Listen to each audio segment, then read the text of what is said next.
Now that we're recording, everyone has to behave. Yeah. I'll try. Yeah.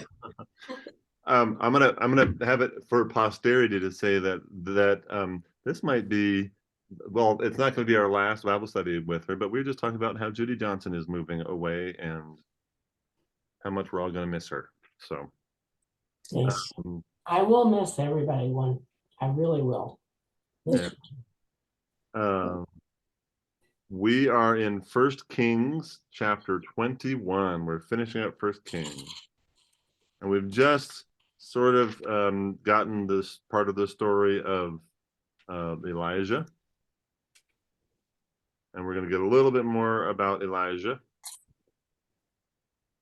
and finish the book of 1 Kings today.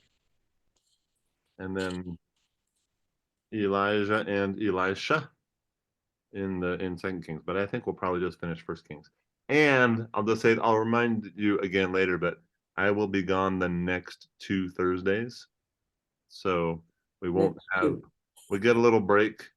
For next week, I will be at a bishop's retreat, and the week after that, I will be on our border immersion. So I will miss 2 Thursdays in a row. If you ask Sandy, I won't be here for most of the month of April, but it's not quite that dramatic. But so we are in chapter 21. Okay. Later, the following events. What happened before this? Okay.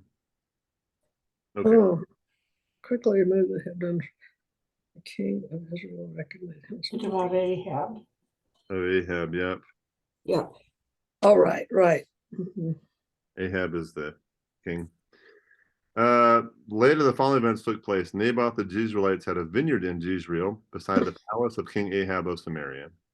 And Ahab said to Naboth, "Give me your vineyard so that I may have it for a vegetable garden because it is near my house. I will give you a better vineyard for it, or if it seems good to you, I will give you its value in money." But Naboth said to Ahab, "The Lord forbid that I should give you my ancestral inheritance." Ahab went home resentful and sullen because of Naboth the Jezreelite had said to him, for he had said, "I will not give you my ancestral inheritance." He lay down in his bed, turned away his face, and would not eat. He had a That's what I want to do. he had a temper tantrum. That's so Yeah. fun. I can just picture a 3-year-old doing that, laying down his bed, turning his face. "No, I'm not talking to you. I'm not going to eat." That's funny. His wife Jezebel came to him and said, "Why are you so depressed that you will not eat?" He said to her, "Because I spoke to Naboth the Jezreelite and said to him, 'Give me your vineyard for money, or else, if you prefer, I will give you another vineyard for it.' But he answered, 'I will not give you my vineyard.'" His wife Jezebel said to him, "Do you now govern Israel? Get up, eat some food, and be cheerful. I will give you the vineyard of Naboth the Jezreelite." So, oh, Jezebel. So she wrote letters in Ahab's name and sealed them with his seal. She sent the letters to the elders and nobles who lived with Naboth in the city. She wrote in the letters, "Proclaim a fast and seat Naboth at the head of the assembly. Seat 2 scoundrels opposite him and have them bring a charge against him, saying, 'You have cursed God and the king.' Then take him out and stone him to death." What? Ooh, Oh, yeah. She was vicious. She's a piece of work, let me tell you. Jezebel. Yeah. Oh, yeah. The men of his city, the elders and the nobles who lived in his city, did as Jezebel had sent word to them, just as it was written in the letters she had sent to them. They proclaimed a fast and seated Naboth at the head of the assembly. The 2 scoundrels came in and sat opposite him, and the scoundrels brought a charge against Naboth in the presence of the people, saying, "Naboth cursed God and the king." So they took him outside the city and stoned him to death. Then they said to Jezebel, saying, "Naboth has been stoned, he is dead." I wonder, why isn't there any proof against it? It just heard means he died. That seems, I mean, we know even in other places in scripture there people had to bring proof, but Mm-hmm. it's interesting. As soon as Jezebel heard that Naboth had been stoned and was dead, Jezebel said to Ahab, "Go take possession of the vineyard of Naboth the Jezreelite, which he refused to give you for money. For Naboth is not alive but dead." As soon as Ahab heard that Naboth was dead, Ahab set out to go down to the vineyard of Naboth the Jezreelite to take possession of it. Oh, Yep. Um, And Now, similar why- things why happen did- here in the US. what's that? Similar things happen in the US. Yeah, no kidding. Not What like my most vivid memory is of how all of the Japanese Americans were herded out of California and put in internment camps, whatever you want to call them, and didn't during World War II. and didn't get their property back. Well, what about eminent domain? All the ranchers around Trinity site lost everything they had too, Yeah. Yeah. you know? Yeah. Then the So word. why- Go ahead. why did- Why did Ahab want his vineyard so bad? Because it was right next to his house, and he wanted to make it a vegetable garden. Ah, right, okay. vegetables are important. You know, that is that worth dying over? Well, apparently, at I least guess. Jezebel thinks so. Yeah. Then the word of the Lord came to Elijah the Tishbite, saying, "Go down to meet King Ahab of Israel, who rules in Samaria. He is now in the vineyard of Naboth, where he has gone to take possession. You shall say to him, Thus says the Lord, have you killed and also taken possession? You shall say to him, Thus says the Lord, in the place where dogs licked up the blood of Naboth, dogs will also lick up your blood." Wow, that's a pretty strong condemnation. Ahab said to Elijah, "Have you found me, O my enemy?" He answered, "I have found you, because you have sold yourself to do what is evil in the sight of the Lord. I will bring disaster on you. I will consume you and will cut off Ahab from every male, bond or free in Israel. I will make your house like the house of Jeroboam, son of Nebat, and like the house of Baasha, son of Ahijah." Which, by the way, both of those we talked about last week. Right. Because you have provoked me to anger and caused Israel to sin. Also concerning Jezebel, the Lord said, "The dog shall eat Jezebel within the bounds of Jezreel." Wow. "Anyone belonging to Ahab who dies in the city, the dog shall eat, and anyone of his who dies in the open country, the birds of the air shall eat. Indeed, there was no one like Ahab, who sold himself to do what was evil in the sight of the Lord, urged on by his wife Jezebel. He acted most abominably in going after idols, as the Amorites had done, whom the Lord drove out before the Israelites." That feels like such an editorial comment. Sometimes there are editorial comments in there, but I don't think this is a sufficient one. Anyway, But When- why the people who belong to Ahab get punished? well, a lot of times it has to do with the ancestral line, the sons. Yeah, So his lineage ends. Yeah. Hmm. Plus, they're not gonna be buried either.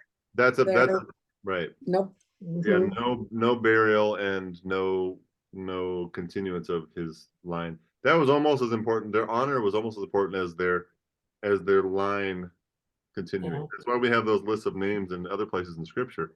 It's to show the longevity of that family. Yeah. Right. So if all the sons are dead, by the way, it doesn't matter if the women are dead, because the line only goes through the men, and according to them, right? yeah, yeah. Then their family is gone. Right. When Ahab heard those words, he tore his clothes and put sackcloth over his bare flesh. He fasted, lay in the sackcloth, and went about dejectedly. Then the word of the Lord came to Elijah the Tishbite. "Have you seen how Ahab has humbled himself before me? Because he has humbled himself before me, I will not bring the disaster in his days, but in his son's days I will bring the disaster on his house."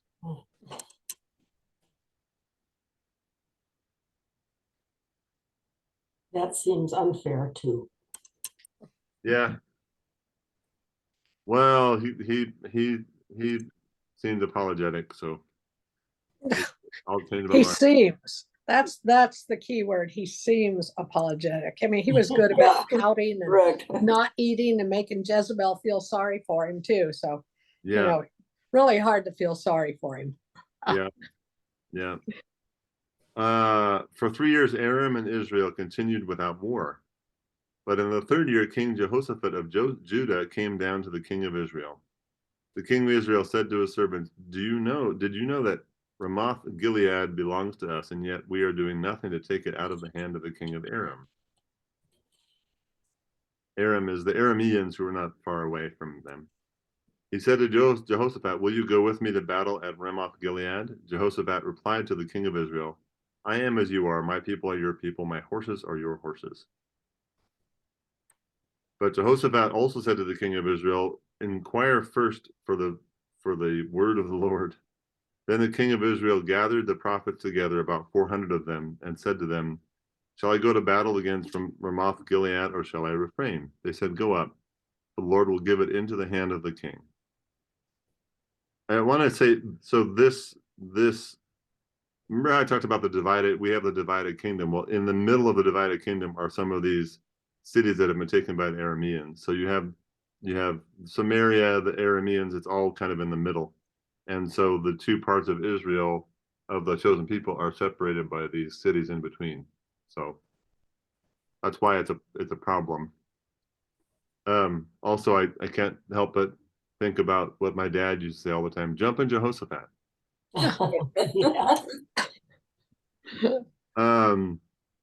Verse 7, but Jehoshaphat said, is there no other prophet of the Lord here of whom we may inquire? The king of Israel said to Jehoshaphat, there is one other by whom we may inquire the Lord, Micaiah, son of Imlah, but I hate him, for he never prophesies anything favorable about me, but only disaster. I wonder why. Jehoshaphat said, let the king not say such a thing. Then the king of Israel summoned an officer and said, bring quickly Micaiah, son of Imlah. Now the king of Israel and King Jehoshaphat of Judah were sitting on their thrones, arrayed in their robes, at the threshing floor at the entrance of the gate of Samaria, and all the prophets were prophesying before them. Zedekiah, son of Chenaanah, made for himself horns of iron, and he said, thus says the Lord, with these you shall gore the Arameans until they are destroyed.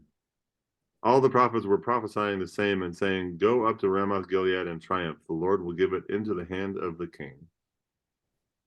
But they're getting pumped up. They're Mob psychology. their team captains are pumping them up that they're gonna win. Okay. The messenger who had gone to summon Micaiah said to him, look, the words of the prophets with one accord are favorable to the king. Let your word be like the word of one of them and speak favorably. But Micaiah said, as the Lord lives, whatever the Lord says to me, that I will speak. When he had come to the king said to him, Micaiah, shall we go to Ramoth Gilead to battle, or shall we refrain?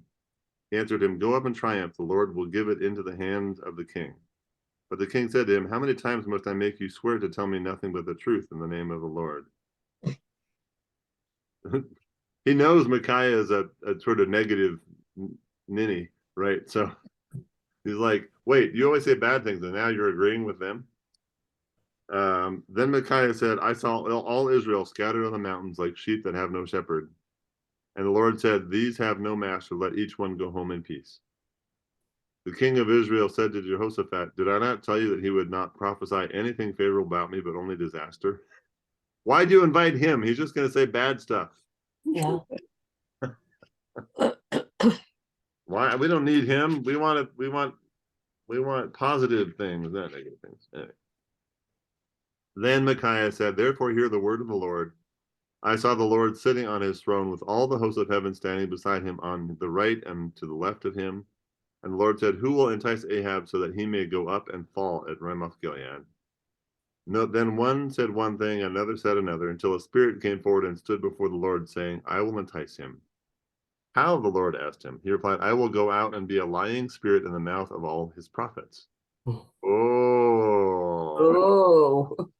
There you go. Then the Lord said, you are to entice him, and you shall succeed. Go out and do it. So you see, the Lord has put a lying spirit in the mouth of all these your prophets. The Lord has decreed disaster for you. Wow. That's interesting. So basically, he said all of these other prophets were liars.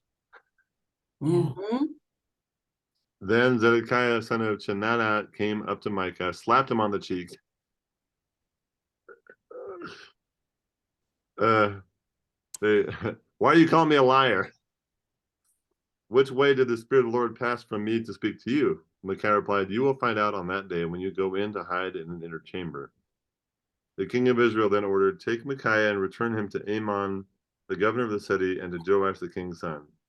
And say, thus says the king, put this fellow in prison and feed him on reduced rations of bread and water until I come in peace.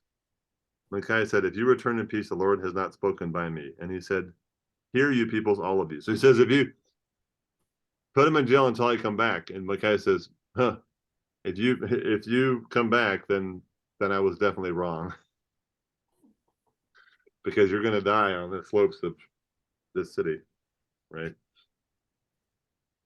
So it means he's just gonna be in the prison forever.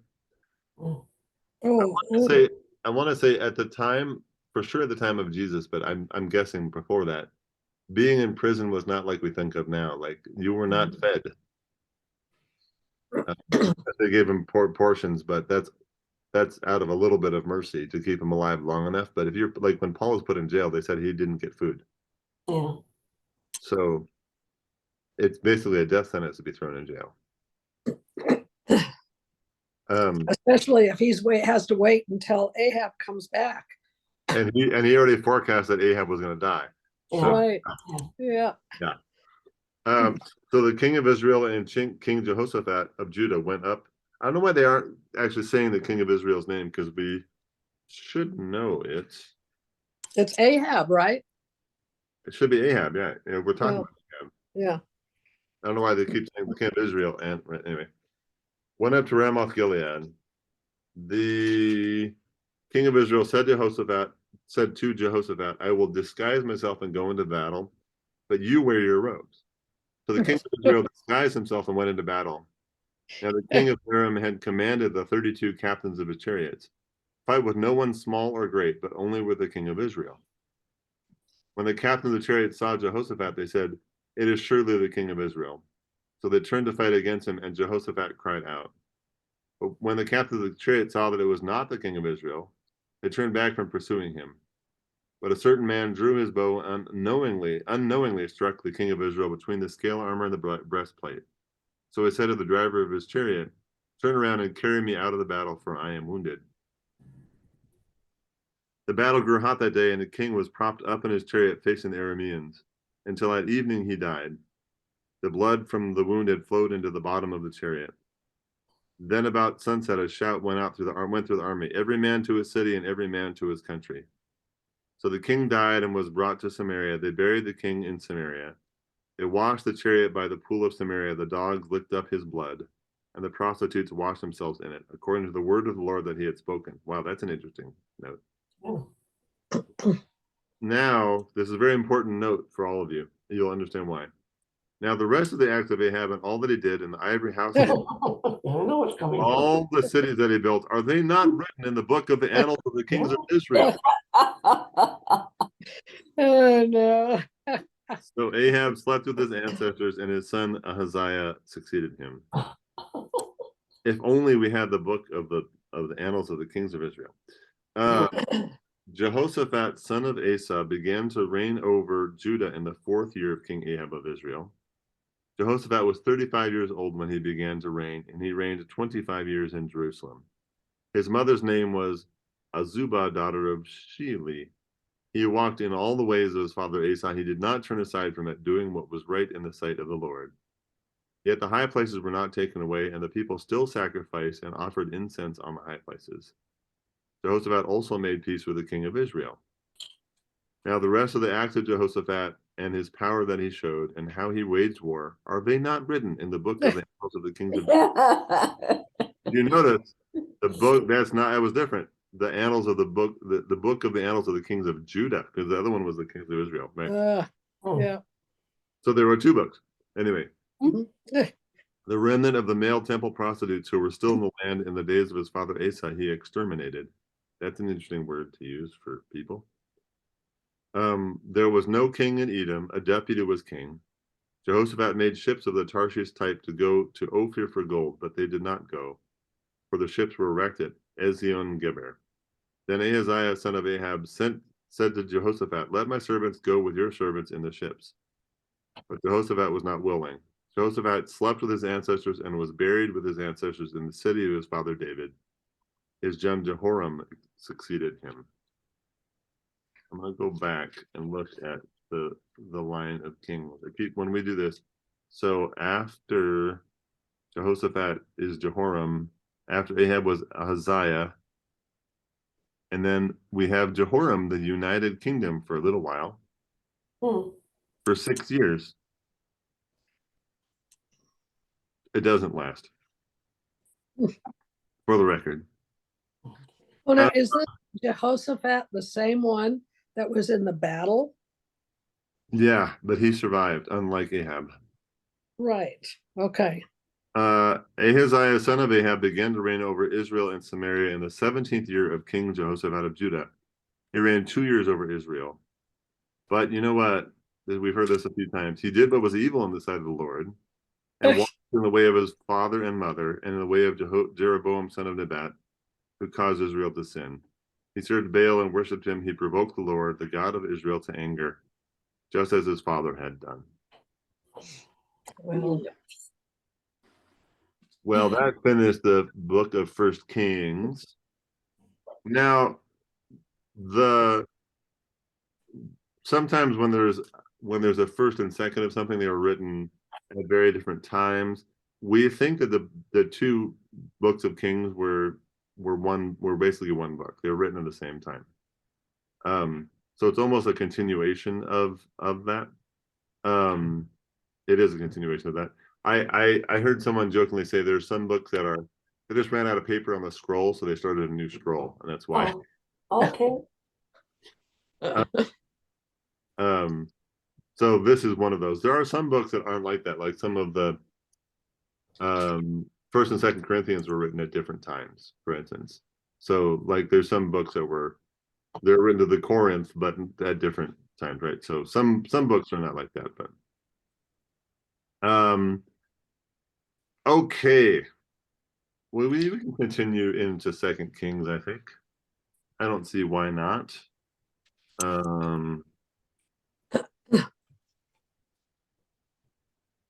Just continues the story. Great. Good. I'm putting a little bookmark because I keep going back to the line of kings. So I'll show you here.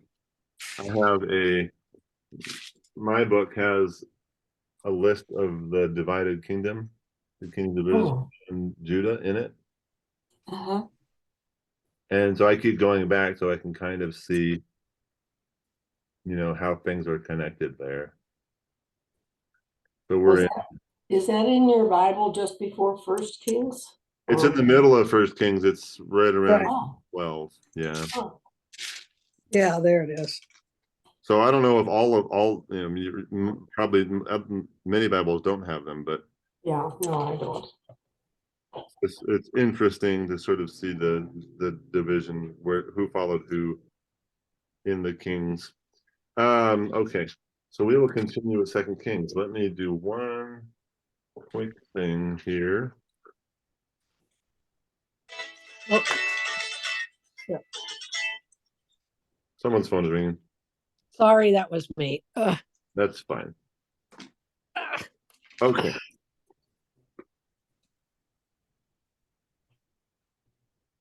Second Kings. I'm gonna read just the preface. I usually talk a little bit about the history of the book, but this one is a very short one, and you'll see why. The two books of Kings were once a single work, and Second Kings simply continues the account of Israel's history begun in First Kings. The narratives of Second Kings cover the history of Israel from the reign of Ahaziah, around 850 to 849 BC, to the Assyrian destruction of Samaria, the capital of the northern kingdom, 721 BC. Interwoven with that history is a history of Judah from the reign of Jehoshaphat to the years immediately following the destruction of the southern kingdom, the fall of Jerusalem, and the Babylonian exile in 586 BC. For a full introduction to Second Kings, see the introduction to First Kings. But we talked about that. We'll do that. So Second Kings, this is where there's going to be some overlap because there are other books of in the history section of the Bible, but most history books end in around the fall of Babylon. So when we go into the next books or Chronicles, we'll back up. There'll be some that will be talking about Solomon and David, for instance, which we've already talked about. So the books sort of overlap a little bit. But we are going to continue with 2 Kings. So 2 Kings chapter 1. After the death of Ahab, Moab rebelled against Israel. So Moab was one of the 12 tribes. But Moab had been pretty much pulled away from the rest of the tribes. Ahaziah had fallen through the lattice in the upper chamber in Samaria, and lay injured. I'm trying to figure out what a woven structure of something, which probably covered a window. So he fell through a window frame, I guess. So he sent messengers telling them, "Go inquire of Beelzebub." Yeah. That is exactly what you think it is. The god of Ekron, whether I shall recover from this injury. But the angel of the Lord said to Elijah the Tishbite, get up, go and meet the messengers of the king of Samaria, and say to them, is it because there is no God in Israel that you are going to inquire of Beelzebub, the god of Ekron? Now therefore, thus says the Lord, you shall not leave the bed to which you have gone, but you shall surely die. So Elijah went. The messengers returned to the king, who said to them, why have you returned? They answered him, there came a man to meet us, who said to us, go back to the king who sent you, and say to him, thus says the Lord, is it because there is no God in Israel that you are sending to inquire of Beelzebub, the god of Ekron? Therefore you shall not leave the bed to which you have gone, but shall surely die. He said to them, what sort of man was he who came to meet you and told you these things? They answered him, a hairy man with a leather belt around his waist. He said, it is Elijah the Tishbite. Then the king sent to him a captain of 50 with his 50 men. He went up to Elijah, who was sitting on the top of a hill, and said to him, O man of God, the king says, come down. But Elijah answered the captain of 50, if I am a man of God, let fire come down from heaven and consume you and your 50. Then fire came down from heaven and consumed him and his 50. Wow. Oh. Come down so we will arrest you. Mhm. They call me man of God, then let's see if I'm right. Again, the king sent to him another captain of 50 with his 50. He went up and said, O man of God, this is the king's order, come down quickly. But Elijah answered them, if I have a man of God, let fire come down from heaven and consume you and your 50. Then the fire of God came down from heaven and consumed him and his 50. I don't remember this story. It's kind of a funny one. Again, the king sent a captain of a third 50 with his 50. So the third captain of 50 went up and came and fell on his knees before Elijah and entreated him, O man of God, please let my life and the life of these 50 servants of yours be precious in your sight. Look, fire came down from heaven and consumed the 2 former captains of 50 men with their 50s. But now let my life be precious in your sight. Then the angel of the Lord said to Elijah, go down with him. Do not be afraid of him. So he set out and went down with him to the king and said to him, thus says the Lord, because you have sent messengers to inquire of Beelzebub, the god of Ekron, is it because there is no God in Israel to inquire of his word? Therefore you shall not leave the bed to which you have gone, but you shall surely die. He already said that. He said that, but he didn't want to listen to him. So he died according to the word of the Lord that Elijah had spoken. His brother Jehoram succeeded him as king in the 2nd year of King Jehoram, son of Jehoshaphat of Judah, because Ahaziah had no son. Now the rest of the acts of Ahaziah that he did, are they not written in the book of the kings of Israel? Okay, so first one in Kings. It's become a catchphrase. Yeah. Mhm. Yeah. So Jehoshaphat was Judah then, and these guys were Israel, or am I backwards? Yeah, Jehoshaphat's Judah, Ahaziah, Ahab, Ahaziah, Jehoram were Israel. Okay. Yeah. This is a very important passage, this next passage. How many people in the Bible ascend to heaven? Only two, right? 2, Uh-huh. Jesus and Elijah. And Elijah, Yeah. yeah. So, which is part of why I think I mentioned in a sermon, part of why in the Transfiguration, Moses and Elijah come to Jesus, because Moses died, but the way Moses died was sort of, I don't know, God guided or whatever, like God told him he wouldn't set foot in the chosen land. So as he overlooked the chosen land, looking down into the valley, he died. Yeah. So his death was, I won't say his death wasn't natural, but it was sort of proclaimed by God ahead of time. And then Elijah didn't die, technically. So, and now when the Lord was about to take Elijah up to heaven by a whirlwind, Elijah and Elisha were on their way from Gilgal. Elijah said to Elisha, "Stay here, for the Lord has sent me as far as Bethel." But Elisha said, "As the Lord lives and as you yourself live, I will not leave you." So they went down to Bethel. The company of prophets who were in Bethel came out to Elisha and said to him, "Do you know that today the Lord will take your master away from you?" And he said, "Yes, I know. Keep silent. I don't want to hear about it. Don't tell me." Elijah said to him, "Elisha, stay here, for the Lord has sent me to Jericho." But he said, "As the Lord lives and as you yourself live, I will not leave you." So they came to Jericho. The company of prophets who were at Jericho drew near to Elisha and said to him, "Do you know that today the Lord will take your master away from you?" And he answered, "Yes, I know. Be silent." Then Elijah said to him, "Stay here, for the Lord has sent me to the Jordan." But he said, "As the Lord lives and as you yourself live, I will not leave you." The two of them went on. 50 men of the company of prophets also went and stood at some distance from them, as they both were standing by the Jordan.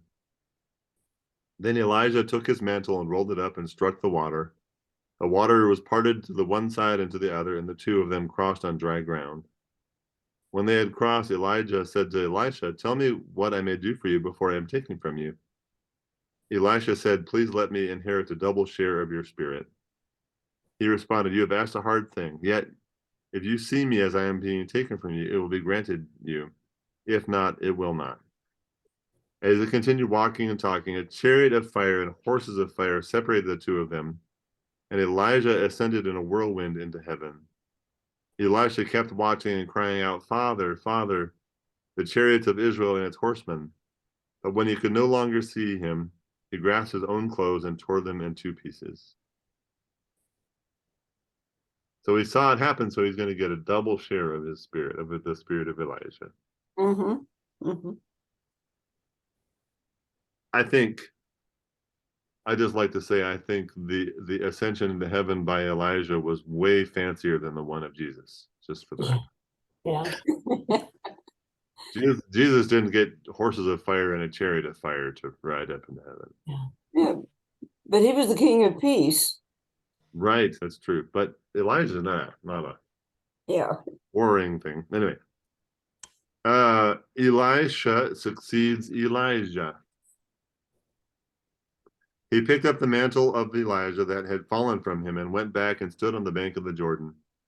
He took the mantle of Elijah that had fallen from him and struck the water, saying, "Where is the Lord, the God of Elijah?" When he had struck the water was parted to the one side and to the other, and Elisha went over. What do you mean by the mantle? I think it's like a stole. Like a cloak. Isn't it like a cloak?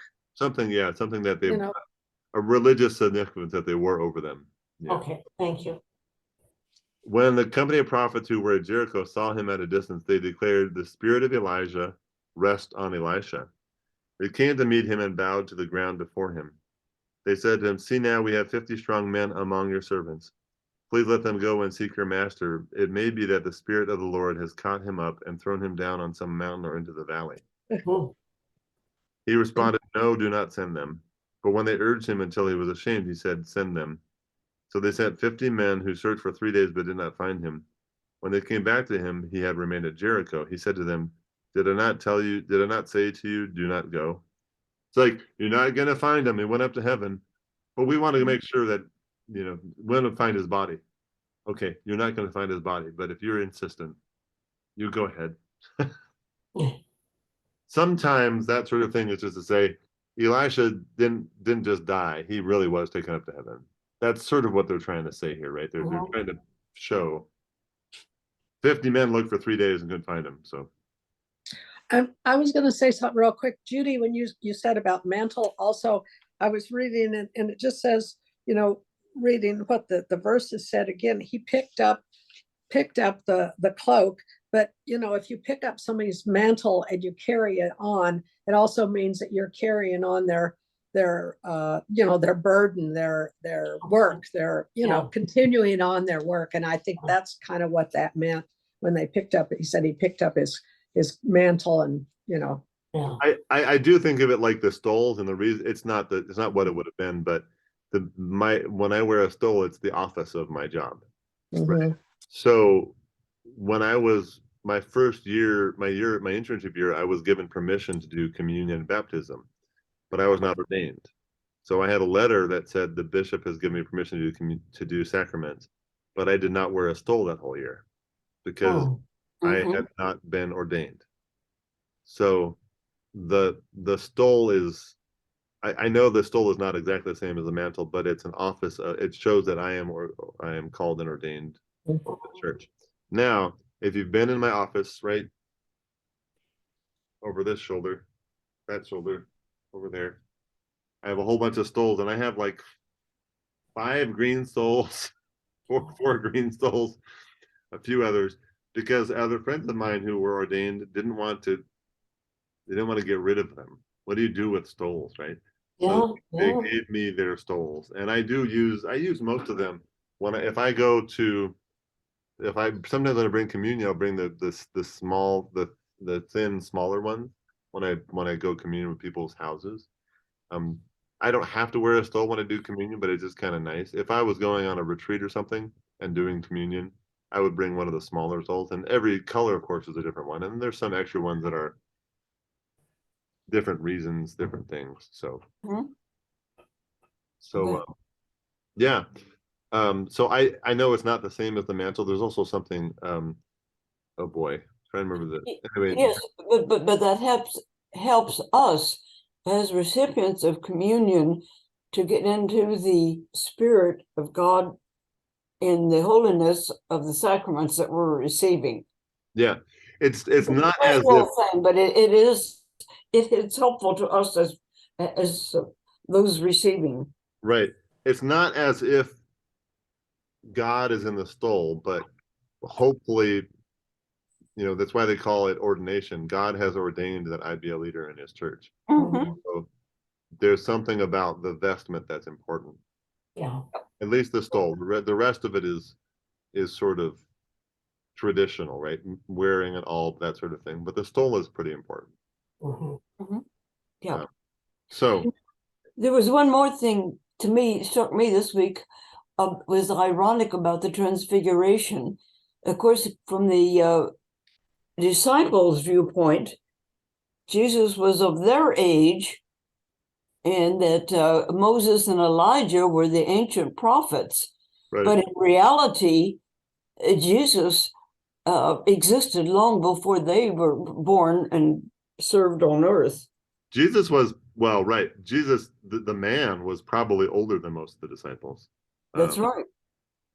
They were late teens, early 20s, and he was probably 30 years old, which doesn't seem like a big difference, but in that culture, he was a long established adult. He was, grandpa age, and even at 30, it seems strange, but he was grandpa age at 30, and for them, most of them were living with their parents and not set out on their own. So, yeah. So we're on verse 19 of chapter 2.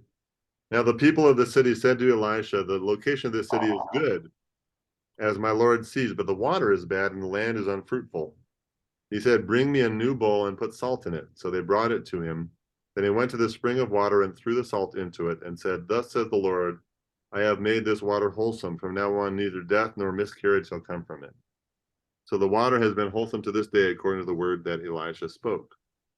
He went up from there to Bethel, and while he was going up on the way, some small boys came out of the city and jeered at him. This is the most important story of the whole Bible right here.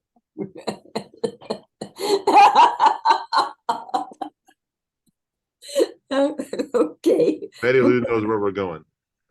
Just gonna say, this right here is the most important story of the whole Bible. He went up from there to Bethel, and while he was going up on the way, some small boys came out of the city and jeered at him, saying, Go away, bald head. Go away, bald head. When he turned around and saw them, he cursed them in the name of the Lord. Then 2 she-bears came out of the woods and mauled 42 of the boys. Oh, From there, he went on to Mount Carmel and then returned to Samaria. Never pick on a bald man. yes, sir. Yeah, we got it. Wouldn't dream of it. I'm just saying, it's in scripture. Oh, my.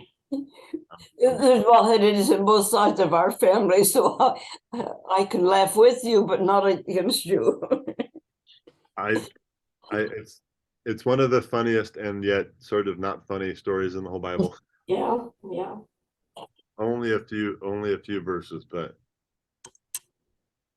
just humorous to me. Anyway, you realize too, there is a culture. I'm making fun, but there's a cultural thing here too. We know nothing about Elijah and Elisha. We don't. I mean, really, there's not a lot of information, but we knew in the Jewish culture, especially for the prophets, growing out your hair and never cutting it was a tradition. At least never cutting a forelock, which would be coming down the front. But so someone who was bald in the Jewish culture was actually kind of at least at that time, for someone who's Orthodox, it was kind of a bad omen, you know. So so they're picking on him, but they're picking on him because he's not like any other good prophet who has their hair long. Yeah. So it's not just Baldy, but the prophets, especially good Jews, good Orthodox Jews would have had their hair as long as Yeah, possible. lots of hair. Yeah. Yeah. So Well, there's that was also, wasn't that also pointed out, emphasis on the fact that John the Baptist never had his hair cut because he was a Nazarene. Yeah. Uh-huh. Yep. My Bible says this for this section. The small boys may not want the prophet to visit the illegitimate shrine at Bethel, or they may simply be mocking his appearance. Yeah. So never mock a bald man is the lesson of that story. Okay. We will stop there. There's some really interesting stories. Elisha is a very interesting story. And we're going to hear. I was joking about that story, but the story of Naaman is coming up, and Naaman is a very interesting story. Chapter 5 is a very interesting story. There's some good stuff coming up, but we are going to continue that in 3 weeks. I know it's a long time. That'll be the 27th. Yeah. Next week is the 13th, and next week is the 20th, and the 27th. The 4th week of April is the 27th. We might even be missing that day. Hold on a second. Let me see my schedule. Aren't you going to be on vacation that week? I around then, but I'm not sure exactly when I leave. I might be leaving that Thursday morning.